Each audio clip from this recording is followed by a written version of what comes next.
not the police if he wants to see Bobbi Kristina. In my opinion. Your opinion. But in my opinion, I also think that this is somebody who does not have emotion. He does not have the skills. I mean, honestly, he may have a lot of money, but this is somebody who comes from a really messed up background, to be honest with you. And how is he supposed to get those skills? If he goes and asks for help, people are going to say he's weak, right? And he has a really traumatized background. We don't even know what he's been using. He's been using this for years, right? And at the same time, everyone grieves differently. Not everyone sheds tears. Again, if he came into my office, I would treat him as a mental health patient. When somebody, to my eye, that's drug addiction. We know it's drug addiction because... It could be. No, it not could be, because he was admitted to a drug treatment center. Therefore, he meets criteria for addiction. Yes. He's admitted for addiction. Yes. You have to meet criteria. You have to be a drug addict or you don't get admitted.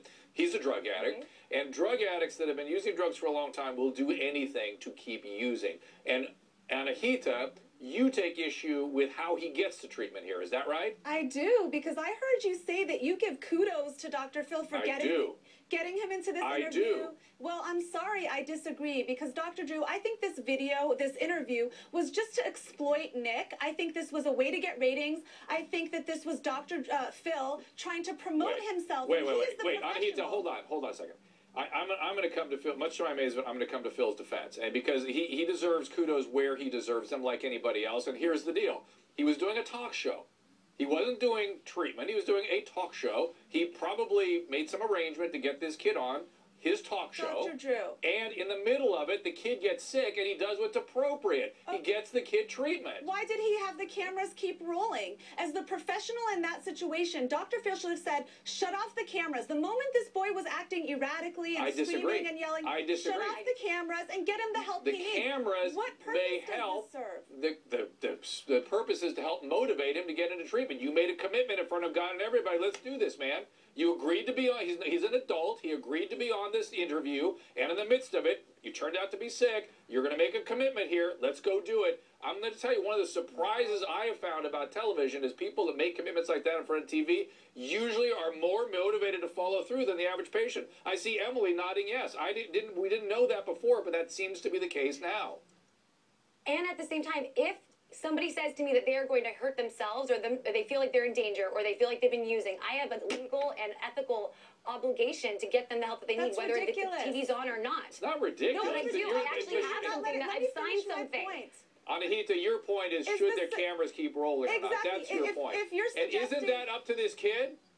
Doesn't he have a right to say yes, put it out, or don't? I'm sure he's approved it. He approved it beforehand, Dr. Drew. The point is, to suggest that I'm saying you shouldn't get him treatment is preposterous. Duh. Obviously, he needs treatment. He's troubled. He's a drug addict. That's a no-brainer. My issue here is Dr. Phil asked him before the camera started rolling, are you on anything? Yes, I did 2 shots. Yes, I did Xanax. Why are you conducting the interview at that moment? Cut off the cameras. If we stop ending interviews that are preset because somebody's consumed a bit of alcohol, that's going to eliminate a lot of television, Samantha. Don't you agree? Yeah, not only that, though, Anahita, you have to understand that this is showcasing the ugly side of addiction. Let's not sugucoat it. Absolutely. Let's show it exactly how it is. And I get the exploitative part of it all. I love that Anahita said duh. Guys, look at the unresponsive crowd. Nick apparently did Remember not that. know that his mother, I got some footage that'll tell you otherwise. And this relationship.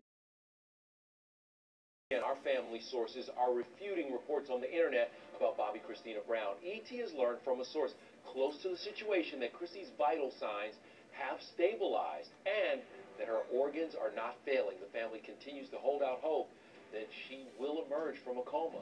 Nichelle Turner has more from the hospital in Atlanta. That's right, Kevin. In fact, a source close to Bobbi Brown tells me that Bobbi believes Bobbi Kristina is making some improvements. In fact, they said the conversation they had with him, he sounded the most upbeat that they've heard him in a long while. And they said he gave them no indication whatsoever that he was even thinking of taking her off life support. I'm also told Bobbi mentioned they were starting to wean Bobbi Kristina off of her medication. But when I pushed on that, my source told me they didn't know what medication she was on or whether or not they were trying to bring her out of a coma. After spending more than 2 weeks in a coma, whether it's medically induced or for any cause, the body goes through a number of changes. Dr. Julian Bragg is a neurologist in Atlanta and is not associated with Bobbi Kristina. But he told us patients in her condition who survive still face a dangerous loss of muscle strength. Often people require extensive strengthening, not only to sit, stand, move around, but even simpler things like swallowing and breathing. Now, I did ask, could this be a father's wishful thinking that his daughter would get better? And I was told no, that Bobbi Brown said this is what he has been observing.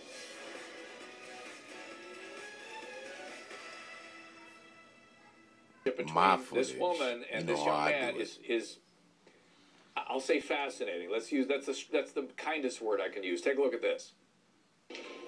It's terrible what you're living with, Nick. I'm gonna seem so weak in front of the world. Nick, you seem caring. Nick, you don't seem weak. You seem caring.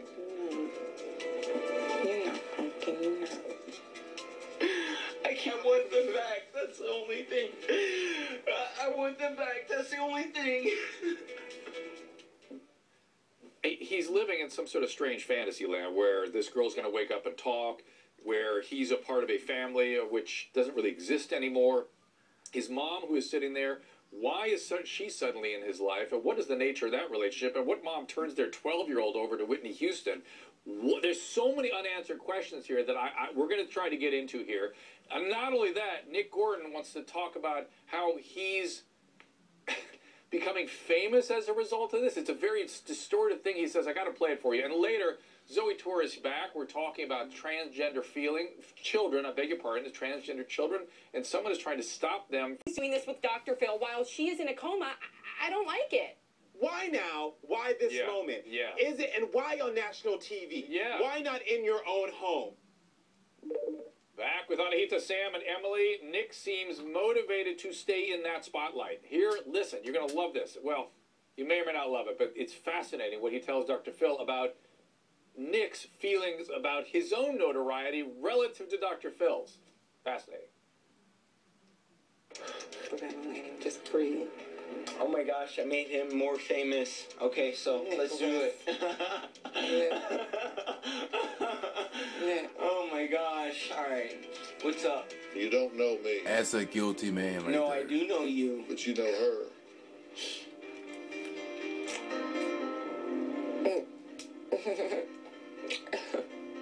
What do you know about me, Nick? You're Dr. Phil. You're famous like I am. Samantha, do you think there's a probability that Nick's motivation to get involved with Bobbi Kristina and Whitney Houston in the first place was fame? Yes. Yes, yes, exclamation mark, dot. And when you hear that in the interview, the way he started laughing, that was like the one time that I saw him get any sort of joy throughout the entire interview is when fame was discussed and when he related himself to Dr. Phil. And you see how he is reacting on Twitter, on Facebook. He's capitalizing on on this tragedy. But Emily, am I seeing you shake your head no? He was 12 years old when he ended up with them. You know, well, I don't know that at 12 years old he was trying to seek out got to interrupt you and say there's conflicting stories here. Some people say that the mom sort of turned him over to Whitney Houston at age 12. We're also hearing age 17 that maybe something happened. Maybe he was already becoming a difficult child at that point. If it were 17, it makes a little more sense, doesn't it, that he'd be fame-seeking? Absolutely.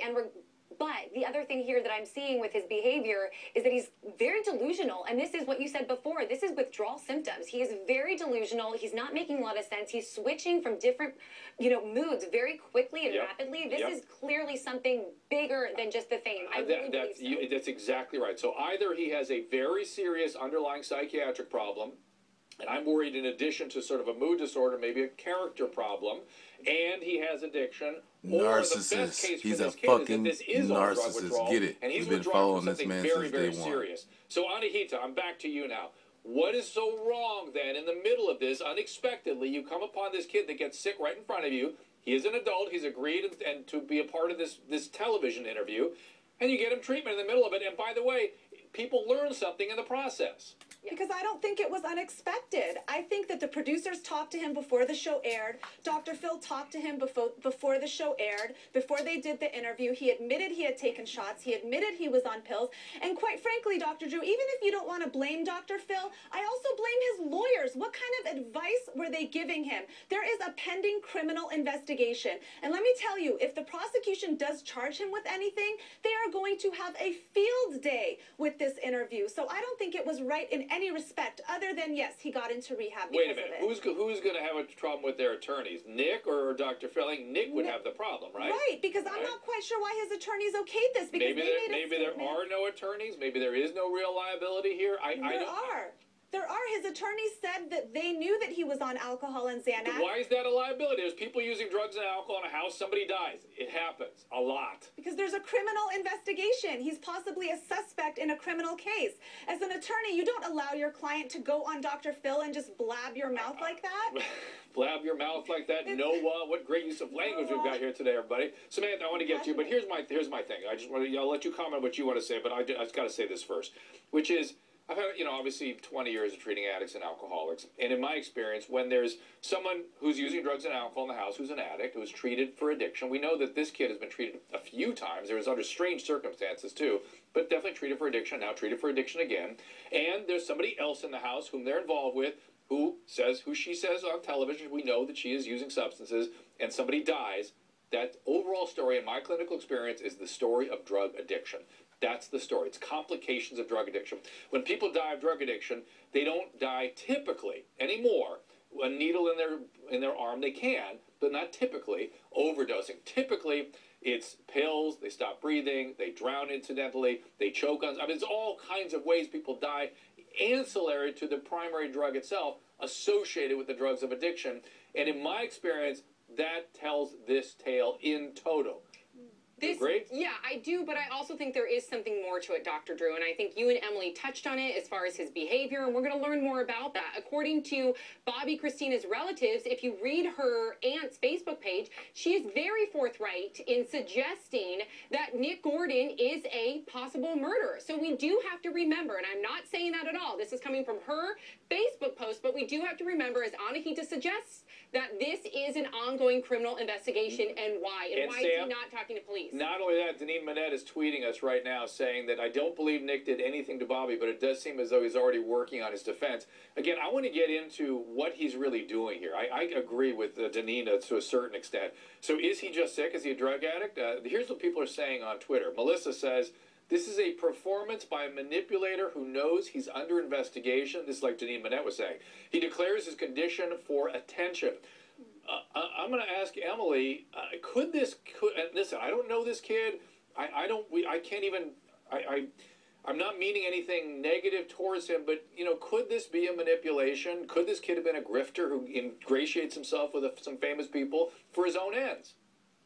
Well, I would say there's a touch of narcissism there. He absolutely is using this to his advantage in some regard. I mean, a lot of the stuff that he's done, he's used to his advantage for fame, right? So it's manipulation, is that, and all this histrionics and all this stuff in front of the camera, this is all nonsense? No.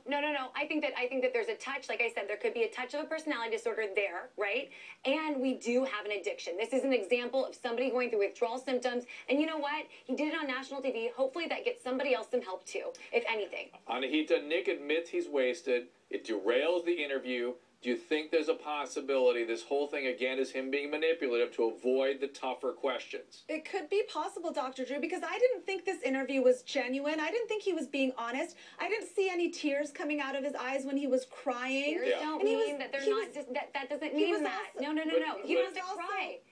He was also telling the cameraman, videotape my tattoo, focus on this, don't videotape my face. But he's delusional. He's super delusional. Even if it's not for money, maybe he wants attention, maybe he just wants the fame. It felt disingenuous. Right. In addition to disorganized and labile and all these things, it didn't feel connected. And as such, it's easy to question, what is this kid up to? Next up, I want to have you guys hear from a medical doctor who says, in print, that